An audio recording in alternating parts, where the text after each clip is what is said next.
this was way back in the days when Deepak and I first were together in Massachusetts. So this was, maybe, I don't know, 20, almost 30 years ago.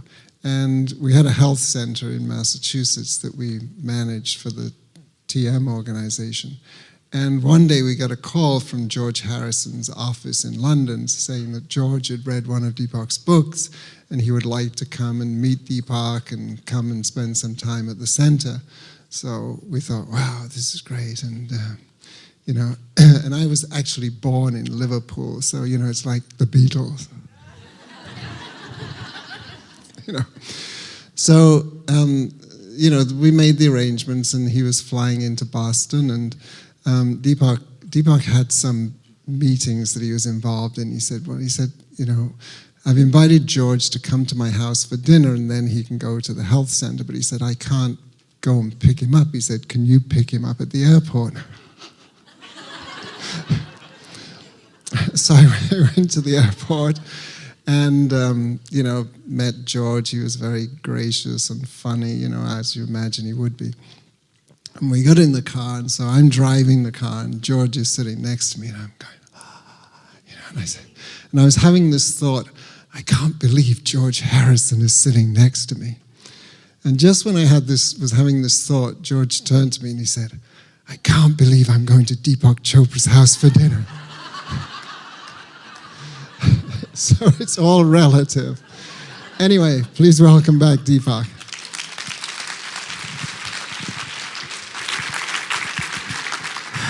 Okay, so actually, the story with the Beatles goes back a long time.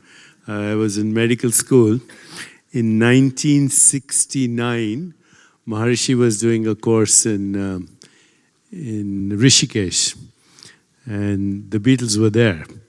Not all four of them, and Mia Farrow, and lots of very interesting people. I was still in medical school, and there was a lot of experiment going on with LSD and all that stuff, which was a window, by the way, into the non-local world.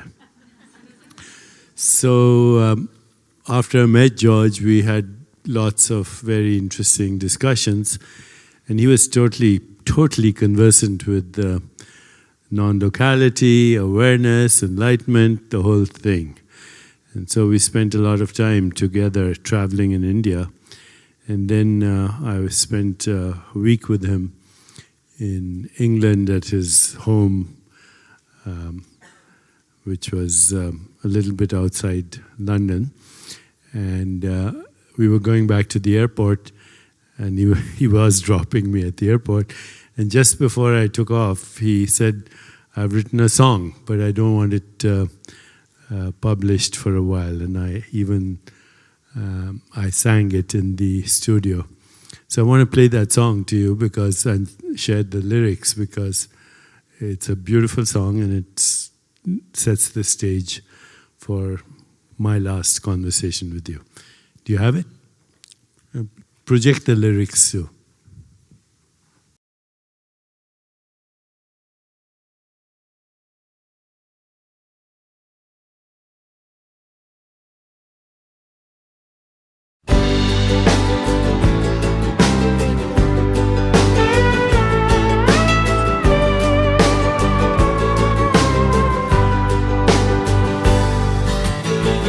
On the street of villains, take him for a ride.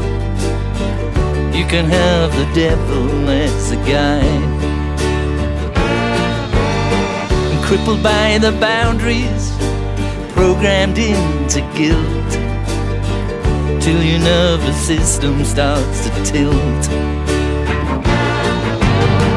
And in the room of mirrors, you can see for miles, but everything that's there is in disguise. Every word you've uttered and every thought you've had is all inside your files, the good and the bad. But in the rising sun, you can feel your life begin. universe at play inside your DNA, and you're a billion years old today. Oh, the rising sun and the place it's coming from is inside of you, and now your payment's overdue. Oh, the rising sun. Oh, the rising sun.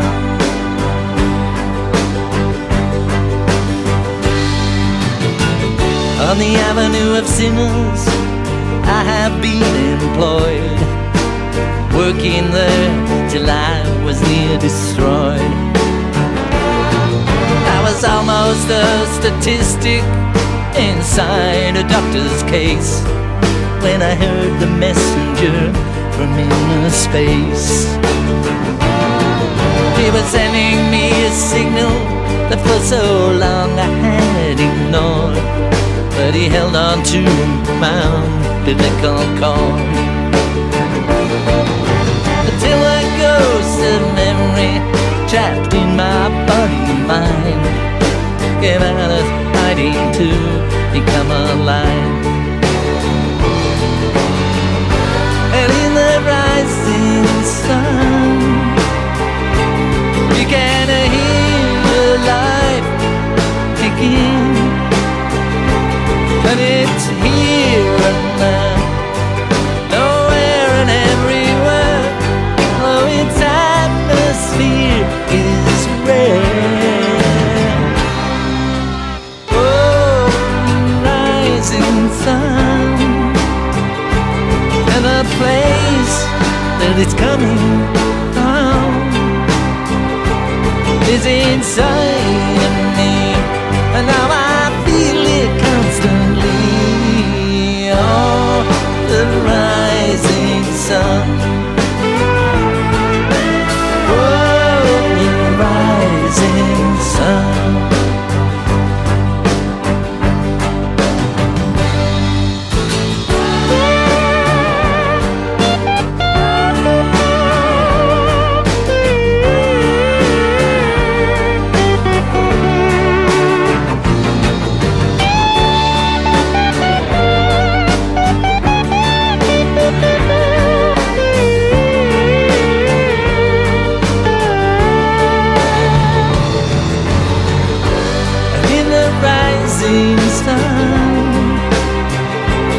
You can feel your life begin. Universe at play inside your DNA, and you're a billion years old today. Oh, the rising sun, and the place it's coming from is inside of you. Now your payment's overdue. Oh, the rising sun. Oh, the rising sun.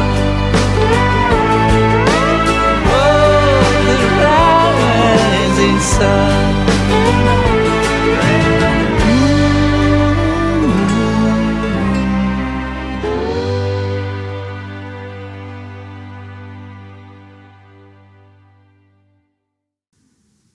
So all those all those lyrics that you see, they're the chapter headings of a book I wrote in 1987.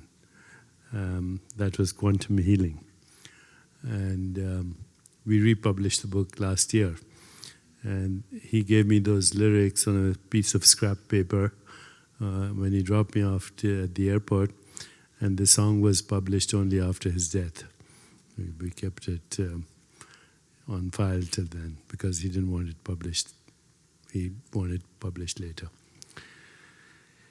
Okay, so this morning we discussed states of consciousness. waking state, dream state, sleep state. A waking state is presumably that which you are in now, I hope. Okay. At night we have the dream state, and then we have deep sleep. Actually, deep sleep takes us very closer to our self. In deep sleep there is awareness, but there is no experience. Okay. There is awareness. If I come and pinch you, if I scream at you, or make a noise, you pick it up, right? Because your consciousness is always there. But in deep sleep, there is the dialing down of the fluctuations of consciousness that we call dream and that we call waking. So right now this waking state is what we call the physical world. And the physical world is our body and everything you're experiencing right now. But in reality, what you're experiencing right now are fluctuations of consciousness. So those fluctuations of consciousness are called vritti in Sanskrit. And the first line of the Yoga Sutras of Patanjali says, yoga is the dialing down. I'm using English, so I'm using these words. Yoga is the dialing down of the fluctuations of consciousness that are called mind, body, universe. Okay. Therefore, there's only consciousness. There's only consciousness. It modulates itself as thought and emotion and memory and desire, and that's what we call the mind. But it also modulates itself as perception, and that's what we call the body and the world. So if I asked you, what's this? What's this? Microphone. What's this? What's this? What's this? What's that? Statue. What are these? Shoes, right? These are human constructs. And what are these human constructs around? Based on experience. So what we call objects of experience, including our own body, are perceptions that we experience in consciousness. Then we objectify it, we give it a name, and then we call that an object in the world. We call that a body, we call that a universe. Anything that humans have given a name to or a description to are human labels for experience. So instead of calling this a microphone, that a shoe, this a hand, this a body, and that a statue, if you just replace that with the word experience, because you can't know this exists unless you experience it. Is there any way of knowing this object that you call a microphone other than having an experience of it? Clear? And the experience is seeing, touching, tasting, smelling, what Dr. Suhas yesterday called tanmatras. In fact, the tanmatra is a very interesting word. It means measurement. Matra is measurement. It's actually the origin of the word meter, because meter is measurement. Metrics. Metrics are measurement. So when we quantify our experience, we give it a name or a description, we, in a sense, substitute an experience in consciousness and call it the world, call it the body, call it whatever, the mind, call it a microphone. Are you getting this? So, in fact, that's not a shoe, that's you. This is not a microphone, it's you. This is a symbolic representation of a mode of knowing and experience in you. Without you, there would be no experience. There would be no knowing, and there would be no labels given to that knowing that we call body, mind, universe. Agreed? Okay. So, what has science done? Science has created a map for experience.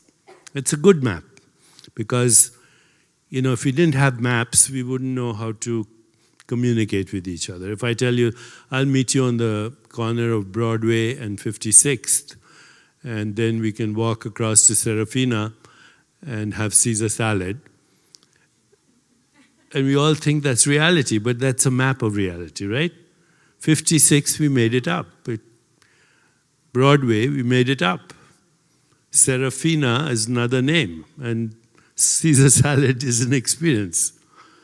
So, we created what we call the human universe. It's a human universe because we have constructs. But these constructs are based on modes of knowing and experience in consciousness. Furthermore, they are modifications of consciousness itself. So what is this? It's an experience that you're having called seeing. And actually, the only difference between this and those shoes and that carpet and this body and everything else on the level of seeing, the only difference is color. Without color, there's no form, there's no shape. So color, shape, and form is what we see. Do you have that thing of the baby with the toy? If you have it, fine. If you don't worry about it. So the experience of seeing is nothing other than raw experience of seeing is color, shape, form. And they're all the same thing. We call it seeing. But you cannot separate seeing from who or what is doing the seeing. In other words, you cannot separate seeing from a witnessing awareness that is seeing. And actually that witnessing awareness is modifying itself as a quality of awareness that we call seeing. Color, form. So what is that? That's you. Everything is you. But as humans, we've given it names and constructs. So we call that a statue, we call that a shoe, we call this a hand, this a body. And then science goes even further. It calls electrons, bosons, gluons, force fields, gravity, space, time, human constructs. No other animal has these words for experience, right? In fact, an animal doesn't even know what it's called. So, a dog doesn't know it's called a dog. That's a human construct. So, this is, in a sense, what happens mythologically is the knowledge of good and evil, the leaving of the Garden of Eden. Because before that, it was a state of grace. You were like a baby experiencing the whole world in yourself. Colors, shapes, sounds, textures, forms, till we became indoctrinated into labels and constructs that gave names and descriptions to experiences, and we created the human universe. Is that good? Is it bad? Well, if I want to meet you at 56th and Broadway and go to Serafina for Caesar salad, it's very useful. But that gave us the ability also to create atomic bombs and nuclear weapons and biological warfare and internet hacking. So we became the custodians of both good and evil. Let's see this. Somebody, actually my daughter sent this to me. This is the son of a friend of hers. So show this.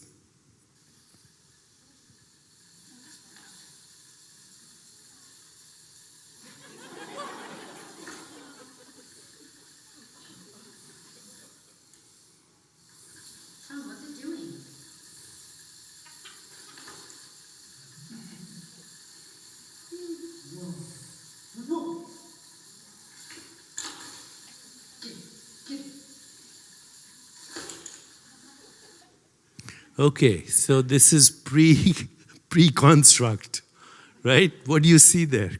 Curiosity, wonder, awe, mystery, and joy. Okay, now you come along and you say, that's a toy, you're not supposed to eat it. Okay, that's the color red. This is you, this is your name, you're Indian, and now you're screwed for the rest of your life. Okay, you come here to deconstruct. Okay, you come here or you seek reality. Reality is not a construct. Reality is awareness and that which modifies itself as experience that we call body, mind, and universe. So that's why yoga, the first line of yoga is Chit Vritti Nirodh. Chit means awareness. Vritti is the excitations of awareness that we give construct to and call mind, body, and universe. And Chit Vritti Nirodh means the dialing down of these fluctuations of consciousness till we get to the source of existence. So yoga, also the word means union. Yoga is the same as the English word yoke. Union with the source. Chit Vritti Nirodh. So yoga is not although we can write down all the yogic principles in a book, which is what Patanjali did, yoga is not a system of thought. Okay? And here is the thing to understand. No system of thought can give you access to reality. No system of thought can give you access to reality. We think science gives us access to reality. It doesn't. Science is a map. And the science is a mode of inquiry using certain principles. They're called observation, experiment, validation, theory. But where does theory occur? In consciousness. Where are experiments designed? In consciousness. Where are observations made? In consciousness. Science is a very reliable system of thought that helps us create technology, microphones, internet, jet planes, etc. Bombs. So is philosophy a system of thought. So is religion a system of thought. I'm not saying religion as a religious experience, but religion as a system of thought. So is theology. But yoga is not a system of thought. Yoga is to wake up from all systems of thought, from all constructs. Okay? So yoga is being aware and then being aware of the modifications of awareness that we mistake for reality. You can put up that slide. This is the wheel of awareness. There's a story actually. This is modified from Dan Siegel's wheel of awareness. I mentioned Dan Siegel the other day, neuropsychiatrist at UCLA. The original wheel of awareness was described by the Buddha. So the story is that the Buddha was walking the streets of Benares with his favorite disciple Ananda. And there was a lot of traffic on the street, horses, cows, bullocks, carts. India was crowded even 2,500 years ago. So there's a traffic jam. And Ananda looks at the Buddha and he says, we have some time, so can you explain life to me? And at that moment, his chariot is going by, and Buddha points to the chariot, to the wheel of the chariot, and he says, life is the wheel of awareness. So it's an ancient story. Awareness is right in the middle. That's the hub of the wheel. And then each of those segments are all the things you can be aware of. So there's awareness or consciousnness, and then consciousness is modifying itself into experience. So the first quadrant of the wheel is sensory experience: sound, touch, sight, taste, and smell. And of course, we give names to those experiences, then we call them the objects of the universe. We even call it our body. Okay, but all that's happening is consciousness is modifying itself into the experience we call sound. Can you have a sound in the absence of hearing? No. Can you have hearing in the absence of a witnessing awareness in which that hearing is happening? No. So all there is the awareness, the witnessing awareness that's modifying itself into sensory experience that we call the objects of the world, including our own body. That's the first quadrant. And so actually next week or whenever, we have silent awakenings where the whole week is vipassana on these experiences. Okay, how do you practice silent witnessing awareness on this whole quadrant? Okay, the second is awareness of the body, which is what we call the body. But the body is also an experience, which is an intermittent stream of sensations. And there are two aspects to that. One is the musculoskeletal system, the outside, and then the inside of the body, awareness of heart, lungs, the visceral organs, which are practiced through techniques of awareness. Now, the word mindfulness is now fashionable, but it's a wrong word because you're not using the mind when you practice vipassana. As I mentioned earlier, the awareness of the mind is not the mind. The awareness of a thought is not a thought. It's the awareness in which a thought comes and then subsides. And then there's awareness of mental space, feelings, sensations, thoughts, and images. And then there's awareness of the web of relationship. Friends, family, social community, the world, and ultimately the universe. So vipassana is a very deep practice, much deeper than is commonly, touted as mindfulness. Even the word is wrong, but we're stuck with it, so we'll let it go. So that's the wheel of awareness. That's the rim of the wheel. And then there is awareness itself and awareness of awareness. Awareness of awareness. And then we go through the awareness of awareness, and even the witnessing awareness falls, and all that's left is pure consciousness. So what's the source of all existence? Pure consciousness. This morning I asked you to be aware of who's listening. As you're listening to me, turn your attention to who's listening.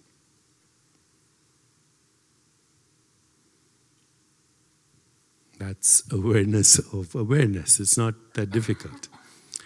So here is an exercise that Rupert Spira introduced me to many years ago.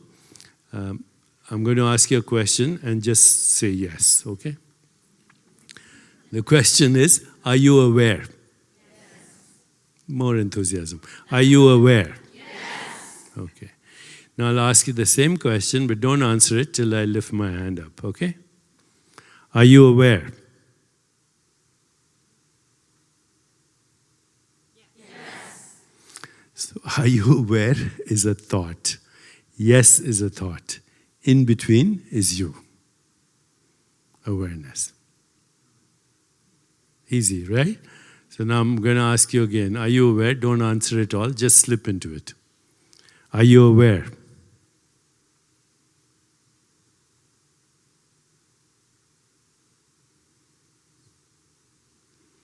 That's it. Awareness is existence. Everything else is a modified form of awareness. That's why in the Sanskrit literature, awareness is called Sat Chit Ananda. Sat means truth, Chit means literally awareness, Ananda, undisturbed and therefore at peace and bliss. Sat Chit Ananda. Now, Ananda, the bliss that the Sanskrit speaks of is not being high on ecstasy. It's the bliss or peace that passes understanding. Okay? So, what is the fourth state of consciousness? We mentioned the first three. Waking, dreaming, sleeping. The fourth state of consciousness is called Turiya. Turiya, literally in Sanskrit, means beyond. Beyond what? Beyond space-time and causality. Why? Because space-time and causality, because awareness doesn't have a form. Okay, it's not something you can see. You can't see awareness, but without it, you won't have any seeing. You can't hear awareness, but without it, there would be no hearing. You can't taste it, smell it, think about it, imagine it, conceptualize it, but without it, none of that would be possible. So the Vedanta says, if you can see it, touch it, taste it, smell it, think about it, imagine it, conceptualize it, it's not real. Why? Because it's just a transient coming and going of appearance, of sound, of taste, smell. What is real is the formless, without which there would be no form. And you are that formless being that is eternally expressing itself as form and phenomena. And a little deeper, every form is a phenomenon. This form that I have is a phenomenon because, it's constantly changing. Everything that has a form is a phenomenon. It's an activity. We said that earlier. It's not a noun, it's a verb. So every form is a phenomenon, and every phenomenon is the arising and subsiding of modes of knowing and experience in awareness itself. Awareness is modifying itself as form and phenomenon. So what does waking up mean? It means waking up to the formless being and then becoming a participant in the show. This is a show. Okay. It's called Leela. Leela means a play, the play of consciousness. So the universe, your body, your mind is the play of consciousness. And the first step in waking up is Turiya, which we just, in a sense, experienced. Being aware of being aware. Or just being aware, you can say. But now with meditation, particularly with mantra practice and vipassana, done properly, most of vipassana is not really vipassana, but in the context of yoga, done properly, vipassana and mantra practice allows you to transcend thought. So even with your mantra practice, which is primordial sound, if people ask what's the difference between TM and primordial sound, it's just the way the mantra is derived. So the primordial sound that you have is, there are 108 sounds like that, 108 mantras, okay? And they're all derived from Vedic astrology. It's a system. And so there's no real difference other than how the mantra is derived. Okay, so when you're practicing mantra, as you do, there are moments when you feel lost, right? Most of the time, there are thoughts. How many people have thoughts in meditation, right? That's called the outward stroke of meditation. What are those thoughts? They are your karma, memories, desires. That's what thoughts are, the interpretation of the past and the anticipation of the future. So that's called the outward stroke of meditation. And then there's mantra, which is the inward stroke of meditation. So think of meditation as the waves of the ocean. You know, it's arising, subsiding, arising, subsiding. You need both. In order to meditate properly, you need both. Because if you have only thought, then you'll be stressed. And if you have only mantra, you might get a headache. Okay.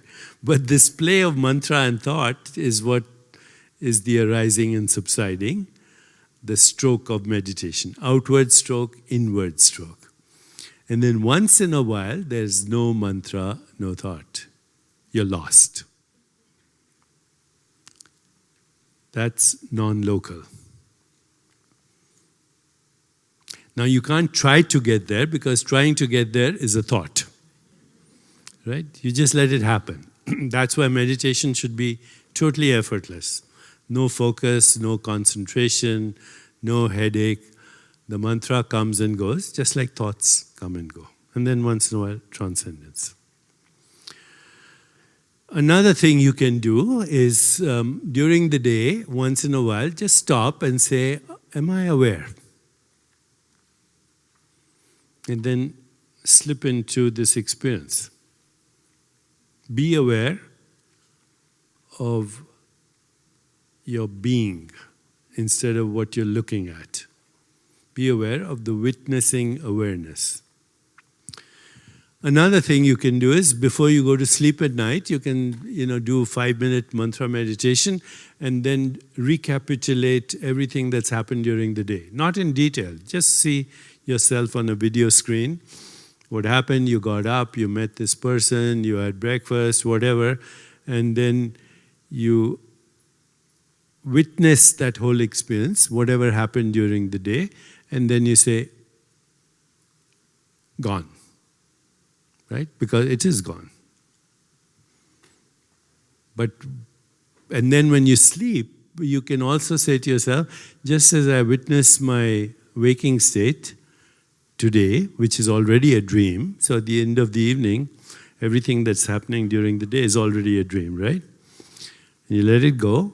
Then you say, just as I witness my waking state, I will experience my deep sleep and dreams. Now that nothing may happen in the beginning, but soon you'll start having this experience of a witnessing awareness in sleep as well. And then in the morning you can, if you want, recapitulate the night, the dream you had at night. In the beginning maybe you won't remember, but soon if you pay attention, you'll have that and then you let that go too. You have to, it's over, okay? So the more you do that, you cultivate, and the more this mantra practice, the more you practice that, slowly, very slowly, the awareness in which experience is happening starts to wake up. Okay, that leads to the 5th state. I mentioned the 4th state, Turiya, which is, we can roughly translate it. The English is not the best way to translate it, but we can roughly translate it into soul awareness. You're becoming aware of the awareness in which all experience is happening, which is your soul. Because your experience of the world is filtered through memory, desire, karma. So no two people have the same experience, nor do people have the same interpretation of the experience, other than when I ask you, what is this?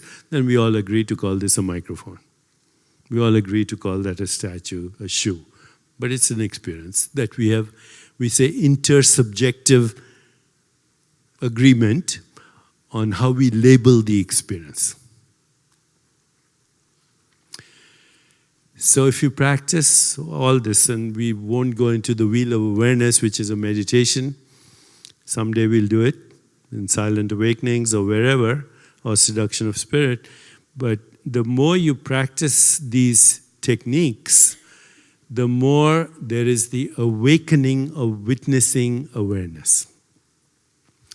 And so what does the fourth state lead to? It leads to the fifth state, which in Sanskrit is called Turiya Tattva.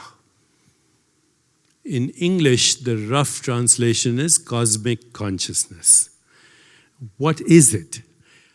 And it is the awakening of witnessing awareness in waking, dreaming, and sleeping. Which means that your body is fast asleep and your mind might be dreaming, the body is resting, but you, the witnessing awareness, is watching that. Or you're playing tennis, or you're on the stage, or you're doing whatever else. You're trading the stock market, but there's a silent witness in the background.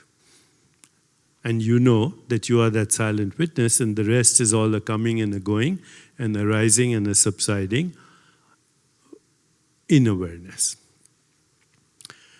So, in today's terminology, we can call it being local and non-local at the same time. Local is this, and non-local is the witnessing awareness. In Christian theology, that's frequently called to be in the world and not of it. Or, as the great Christian theologian Teilhard de Chardin, he said, I'm a spiritual being having a human experience. So the spiritual being is the non-local awareness. Human experience is local. Space-time causality. Because even space-time and causality are human constructs. In reality, there's no space-time. It's a human construct for this experience we are having right now. 4 o'clock and whatever. Latitude, longitude, all human constructs.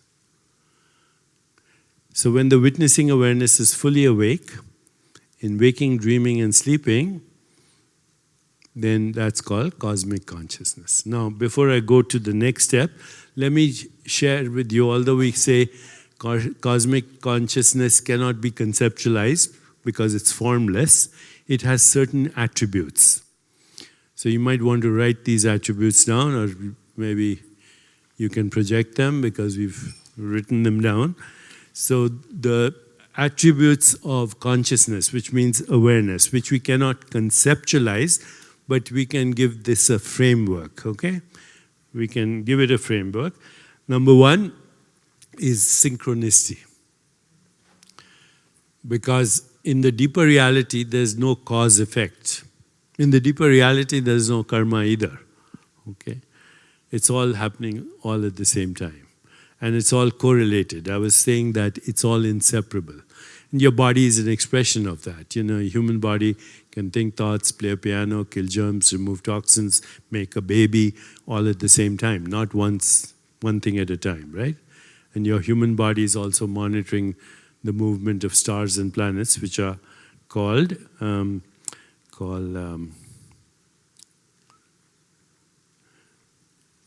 biological rhythms. Okay, project that. I want to make a correction on that, but let's project that. So your soul consciousness is a field of infinite possibilities. Now, infinite possibilities means infinite possibilities. There's no compromise. It's also a field of infinite correlations. It's synchronistically correlating everything. So your body right now is an expression of correlation. Your heart, your brain, your enzymes, your hormones, everything is all correlated. The heart activity is correlated with the brain with the stomach, the immune system, the endocrine system. It's also a field of infinite creativity. It's also a field, let's not call it uncertainty, let's call it unpredictability. Little difference. Minor but important, because unpredictability is the basis of all creativity. If everything's certain, Maharaj, one of the great teachers, Nisargadatta Maharaj, whose book, I Am That, is a classic, he said, I started to experience possibility and creativity when I lost my need for my habitual certainties. You're letting go of, you're surrendering to unpredictability. It's also the source of intention, and it's also the organizing power when it comes from the source of intention. Which means when intention is not overshadowed by the ego, then it organizes its own fulfillment. And for those of you who've learned the sutras, the seduction of spirit, those sutras are, all coming together. Dhyan, dharana, samadhi, all coming together. So intention organizes its own fulfillment. The word for that is siddhis. So what happens is when you start to get to turiya and then turiya tata, these things start to become your experiences. You look at possibilities, or I might say, you live in the world of possibility. You experience synchronicity, which is called non-local correlation. It's also called good luck. It's also called spontaneous fulfillment. It depends on your conditioning and how you term things, but when you ask people what made them enormously successful, and they'll frequently say, I was lucky, or if they're religious, they'll say, God was on my side, or if they are students of synchronicity, they'll say meaningful coincidences. If they're spiritual, they'll say grace, or they'll just say good luck. But it's all the same thing. It's intention organizing its fulfillment, because the intention is not overshadowed by the ego. It comes from witnessing awareness. So again, going back to a Beatles lyric, the deeper you go, the higher you fly. Okay, deeper you go into the realm of being, pure consciousness, and as that witnessing awareness wakes up in fourth and fifth states, then these are the symptoms. These are the signs. So what's beyond witnessing awareness? In waking, dreaming, and sleeping, which we call cosmic consciousness, is called divine consciousness, or God consciousness, or you can just say refined cosmic consciousness if you don't like the word God. Strangely, a lot of people don't like that word, but it's an amazing word as long as you don't try to conceptualize God. Okay, because the moment you conceptualize God, then you limit God, right? It's no longer infinite possibilities. So what's divine consciousness? Divine consciousness is that the same witnessing awareness that you are experiencing as the subject of experience, you experience it in the objects of experience. In other words, you experience presence in the objects of experience, both animate and inanimate. Again, the story of the Buddha is very nice here. There's an incident described as the silent sermon. The Buddha came out of his deer park in Benares again, and he held a flower in his hand, and all his disciples were looking at the flower, till one of them, same guy, Ananda, seems to be the smart fellow, okay, he smiled at the Buddha, and the Buddha smiled back. You can show the flower if you want. Renee pulls out something out of a hat, no matter what I say. So he was holding the flower, he didn't say anything, and Ananda smiled, and the Buddha went back to his meditation, and everyone went to Ananda, and they said, we saw a rose, what did you see? Because you and the Buddha were smiling. You obviously saw something else. And Ananda said, I saw a rose too, but I also saw rainbows and sunshine and earth and water. I saw the wind, I felt the wind, I saw the infinite void, I saw stars and galaxies, and ultimately I saw and felt the presence of the divine in the flower. So that's called divine consciousness. What is it? It's local and non-local awareness, not only in the subject of experience, but in the objects of experience. Now, this is the realm that the Yoga Sutras call the realm of miracles. Okay, because now you as the subject and that as the object are both the same being. And now there's no longer communication. That's what, earlier we were discussing when Mimi was here. Interconnectedness, you've gone beyond interconnectedness. It's inseparability. You and that are the same being, experienced differently. So what is awareness? Awareness knows itself as both the object and the subject of experience. Awareness is this, and all this. And there's no communication, there is communion. Communion means silent witnessing awareness, communing with itself as this, and all this. And that's why the realm of the miraculous. Instant manifestation. And so that's called divine consciousness. And then finally there's unity consciousness or Brahman consciousness, where the silent witnessing awareness in the subject of experience and the silent witnessing awareness in all the objects of experience, then suddenly we realize it's all one awareness. And the rest was artificial.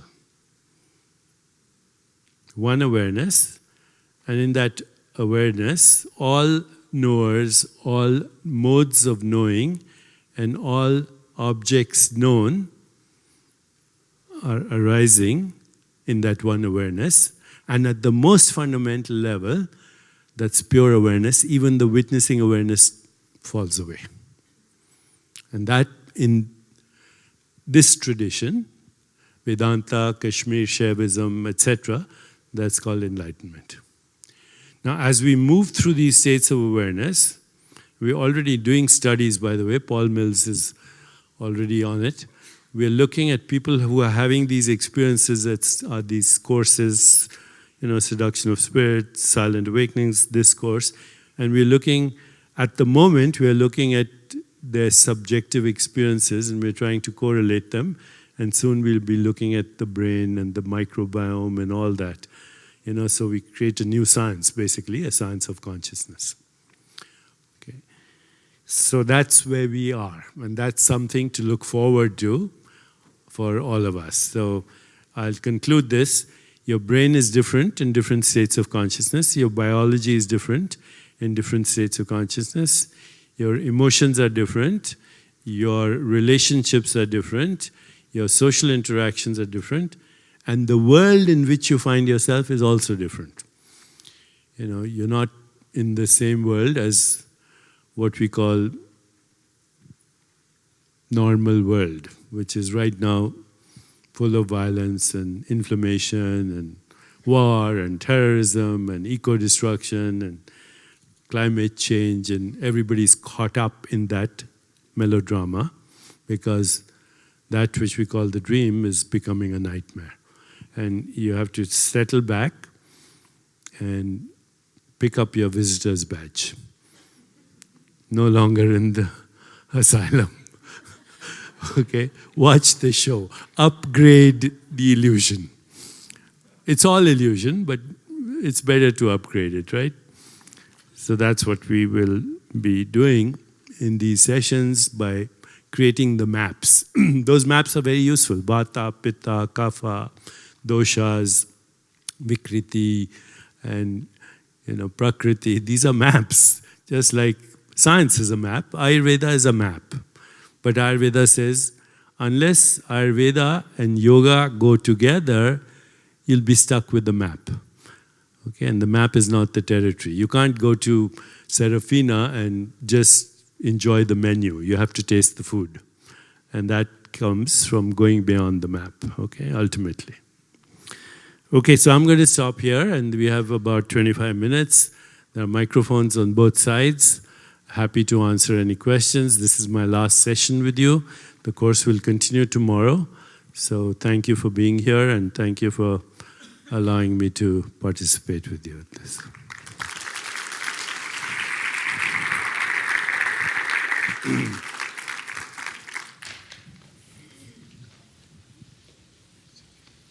I'm curious with your research. I'm going to do some on myself, measure my neurotransmitters next week after I go home. And I'm just wondering, you talked a little about the neurotransmitters and if you're including that in some of your studies. Yes, so the most important neurotransmitters are serotonin, dopamine, oxytocin, opiates, and now a new one called anandamide. So these are now measurable. And you can measure them not only in the blood as neuropeptides, but better. You can measure them at the level of gene expression. So, you know, when genes turn on and turn off, remembering this is all mapping, okay? It's all mapping. It's not the reality, but it's good to map. You can look at the microbiome, you can look at gene expression, and you can see which, and there are mechanisms, methylation, deacetylation, you can see which genes are going up, which genes are going down. So there's something called transcriptome analysis. There's something called RNA sequencing, and we are doing all of that. There's something called metabolomics, which is looking at the metabolites of these, more than the neurotransmitters, and it's all doable, and also looking at inflammatory markers. And there are many, you know, interleukin-6, C-reactive protein, on and on and on. So it's not the fact that we can measure this, it's very clear we can measure it. How do we correlate it with what's actually happening as experience? But I can bet you if you're going to measure them, they'll be different. And soon we'll be offering a service here through one of the commercial companies, Biome, Ubiome, there are many, that you can give a sample of blood, or you can give a little swab stick with your stool, and we'll be able to map everything. It's coming, it's down the road in the next few months.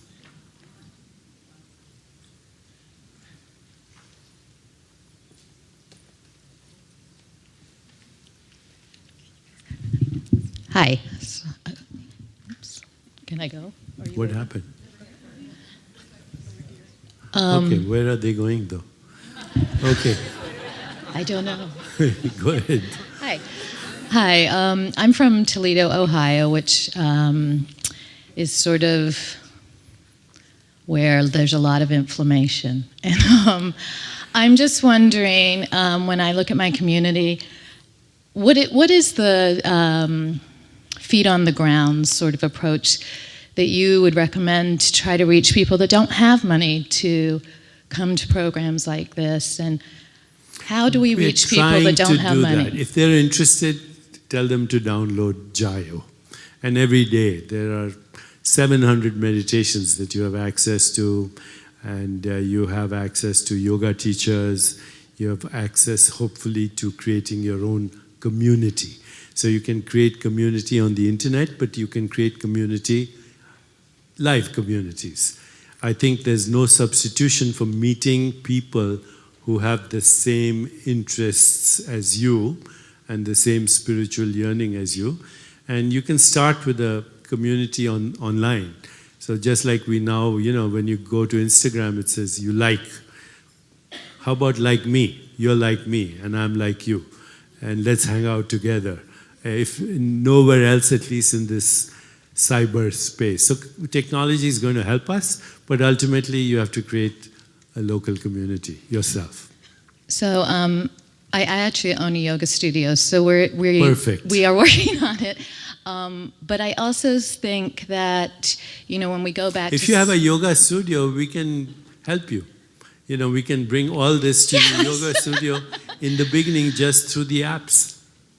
Okay, so then my next thing, it goes on to, you know, just getting people to embrace or think in a different way. And I look back on smoking in America and how did it really change. And I do believe it was through teaching children to go home and tell their parents to stop smoking, it's going to kill them.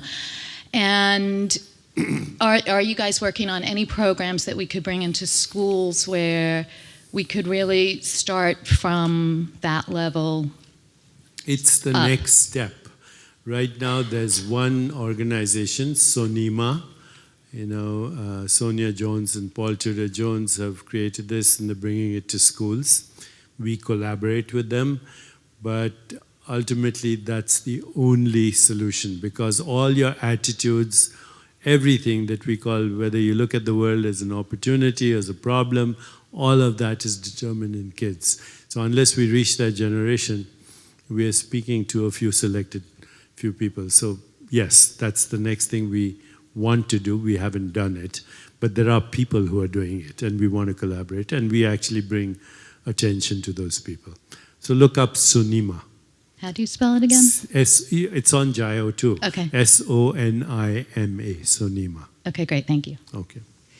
If you'd like to ask a question, please stand up and come to the back of the room just behind the chairs and we'll line you up.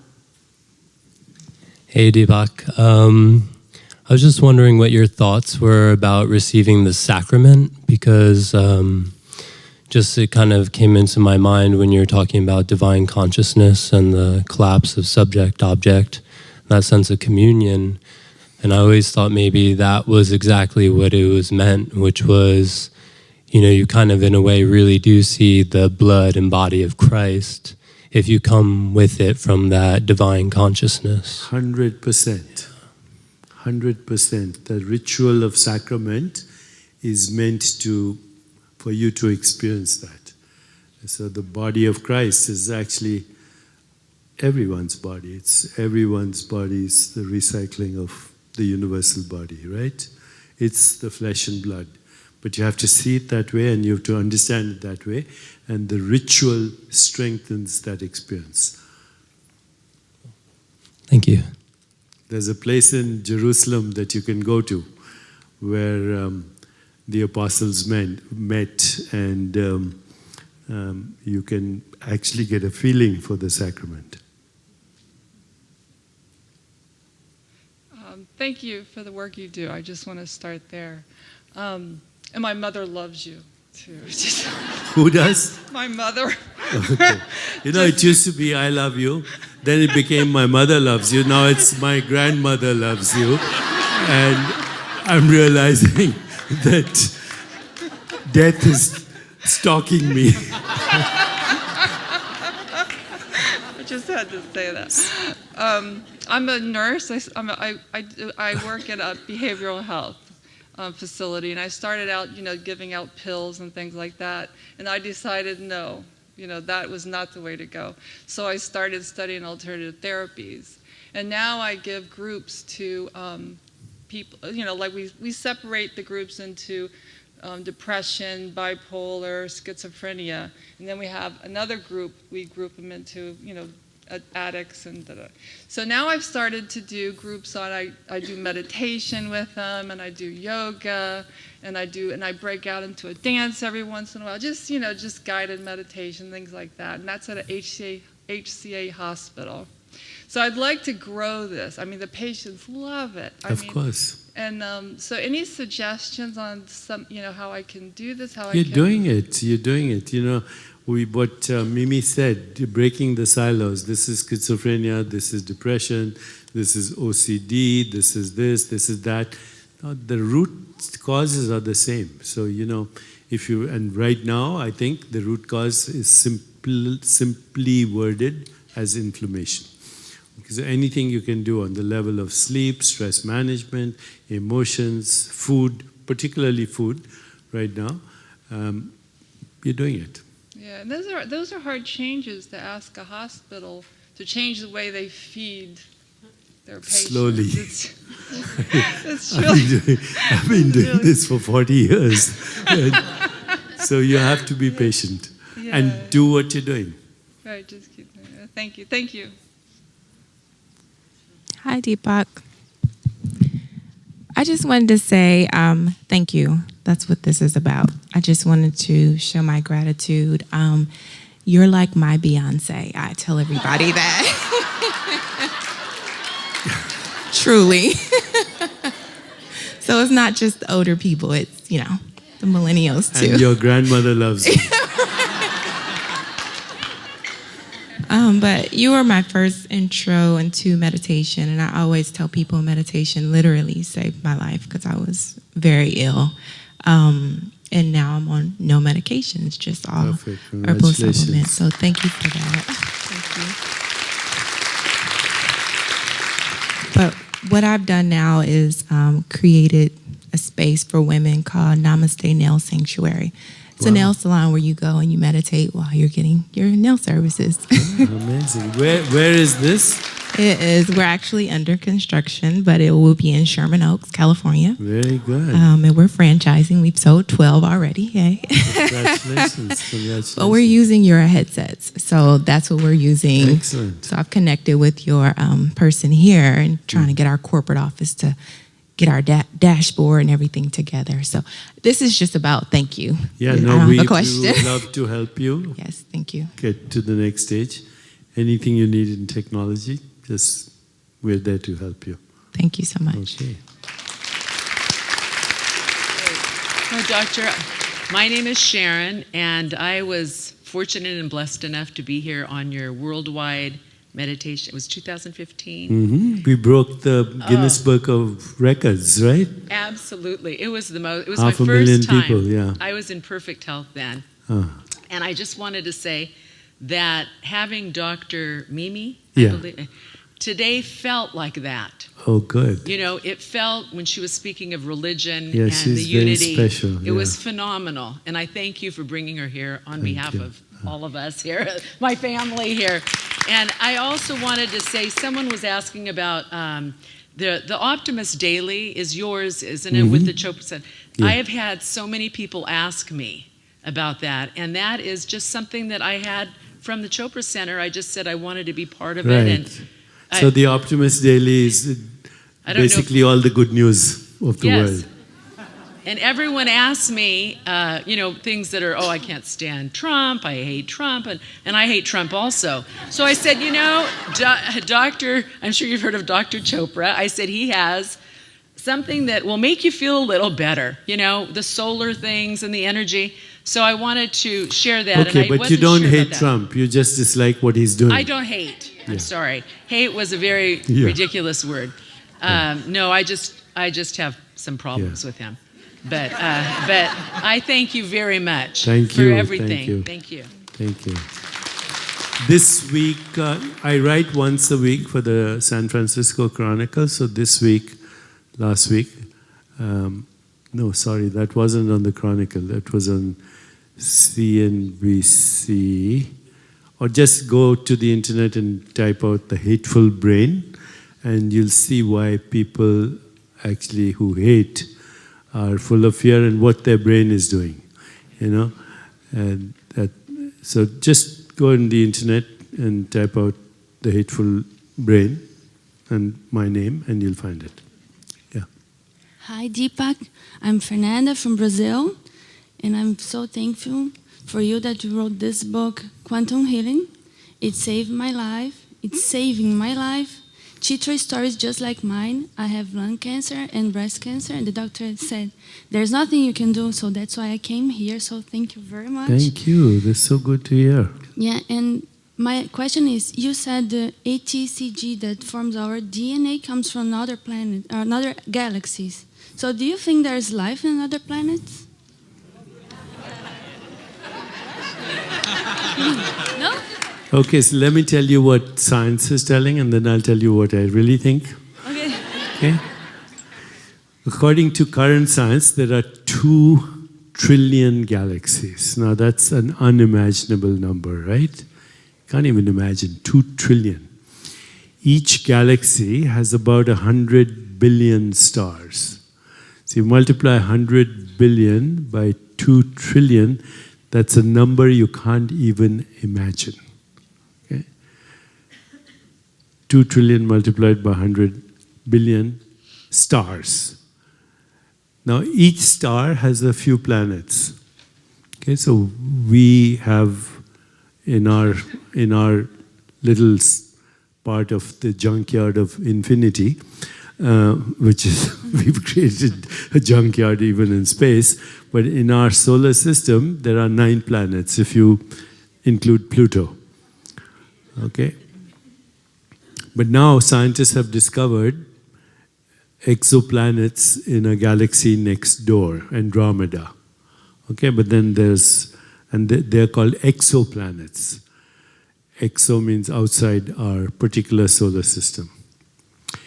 Given the statistics we have and the trillions and trillions and trillions of galaxies, uncountable, innumerable, there are statistically and observationally means through the Hubble telescope and the James Watson telescope and now new telescopes that are putting inside outer space, they say there are 60 billion, at least, habitable planets.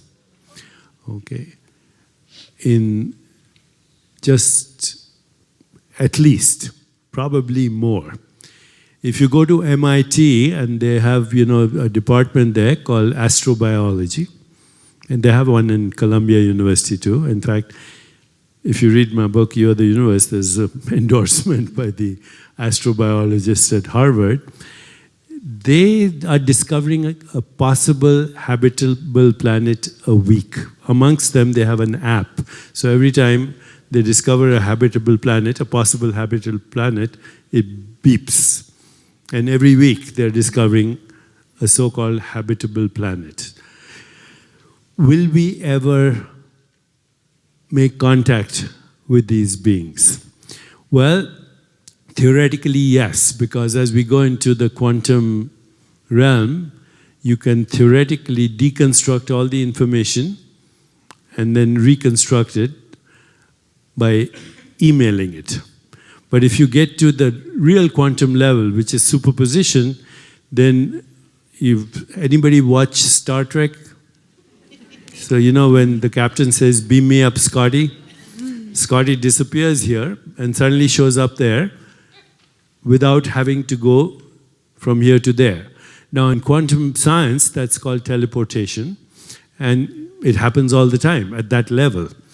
But we, at a perceptual level, are not experiencing that. So theoretically, yes, there's life everywhere, and in fact, the universe is teeming with life.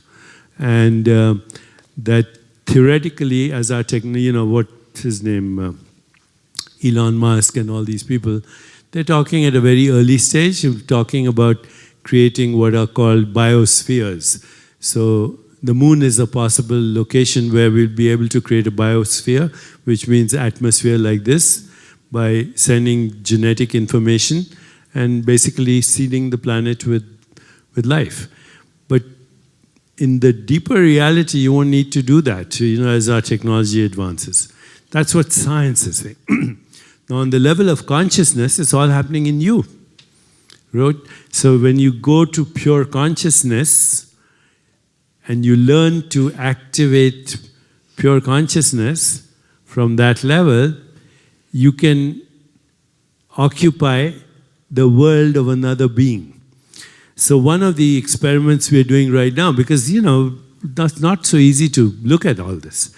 So there are autistic savants who can tell you anything in a particular domain.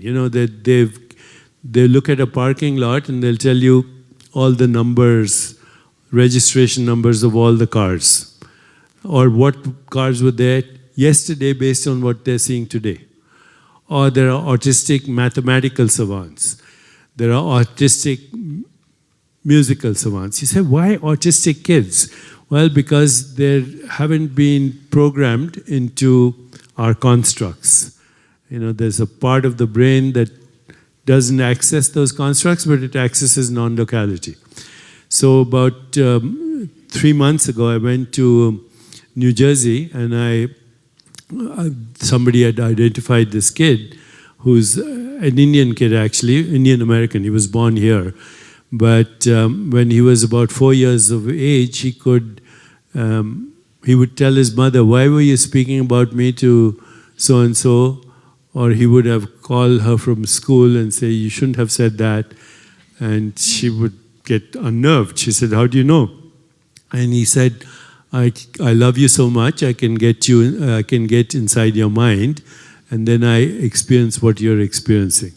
So we went there, a team of us, about 3 months ago in New Jersey, and we actually filmed this kid. It's on YouTube right now. And so his mother is behind him, and she's reading something silently, and he's typing it out. Now, because he's autistic, his mind-body coordination is very poor. So when he tries to hit a key, he misses half the time, and then he hits the wrong button or the wrong letter, and then he has to delete it. But after just trying back and forth, 100% accuracy. So I asked him, I said, Akhil, how do you do it? He said, I love my mother, and I can get in her mind, and then I see what she's saying. I read and he was very simple about it. Now we have recently identified another child in San Diego, and we're working with Dr. Ramachandran, who's a great neuroscientist, to see what is really happening in these kids, right? They're accessing other realities. I earlier told you about Rupert Sheldrake and his parrot, right? But I met a woman at a science conference, and this is many years ago, and she said to me, she caught me after a lecture, and she said to me, I live in the world of birds. I communicate with birds. And, I'm thinking to myself, these conferences, they get all kinds of people. And so I said, oh, that's very interesting. And I was walking away, and then she said, by the way, I'm a neuroscientist at Karolinska Institute. That's where they give the Nobel Prizes. So I stopped. See how our constructs influence. Suddenly I was seeing her as a different person. She's no longer a New Age flake. She's a neuroscientist at Karolinska Institute. So I said, tell me more about it. She said, now just come and sit with me. And, she said, you see that bird out there? It's going to come here in 2 minutes. And it landed on her lap. And then she said, when I ask it to leave, it'll leave. I said, what are you saying? What language? Is that bird language? She said, no, it's communion in silence. And so what I see as the future is that as we have access to deeper realms of consciousness, we will be able to access these worlds because they all exist in the one mind, which we call God's mind or divine mind, and we are like little ripples in that ocean of consciousness. But the ripple is also the ocean, right? Thank you. Hello. Thank you so much. I think I told you when I hunted you down for your autograph at your 21-day meditation with Oprah really was my first insight to all of this and what got me here. You probably heard this, but I told her many years ago, as a joke, if you married me, you could be Oprah Chopra. Did you say that on Super Soul Sunday? Yes. But I came here, I've done 3 programs. I did Healing the Heart, Perfect Health, and now this program. And like the woman here in the braids, with the nail salon, I'm here to save my life and then hopefully spread this knowledge to the community. I've been very sick in my body. In fact, during Perfect Health, I had to leave to go have surgery at Scripps. I live in Connecticut. So I wanted to ask you, as I'm on this journey, learning all Ayurveda and yoga, etc., how does one find a spiritual guru that can help enhance what I'm doing on the East Coast in Connecticut? Those days in the center of the state. Those days are gone. Okay, the guru is you. G-U-R-U. Okay? And I would say not even to think about that. Right now, practice the knowledge that came from these people, and it's available. In the days of the Upanishads, there was you can count the great sages on your hand. The really great sages. In the last century, there were maybe 3. Okay? but we have their access to their knowledge. And it's available everywhere. So stay with the knowledge and forget about getting a guru. Honestly. Okay. And you don't, even with yourself right now, who was your doctor here? Dr. Saint. Doctor who? Saint. Okay. Mm-hmm. So, talk to her, to your doctor and Sheila and all this. We should be able to get a microbiome analysis and see which foods are more for you than, because you can't have the same thing for everyone now, but we now know how to look at that. Okay. So talk to your doctor, whoever it was here. All right. Who did she say her doctor was? Dr. Mona Saint. Okay, Mona Saint. She's here, somewhere there. Right? Mona, where are you? Okay, there she is. So, talk to her and maybe we can get her, to look at, through uBiome or through Viome, look at her microbiome and see which foods are more suitable for her. Okay.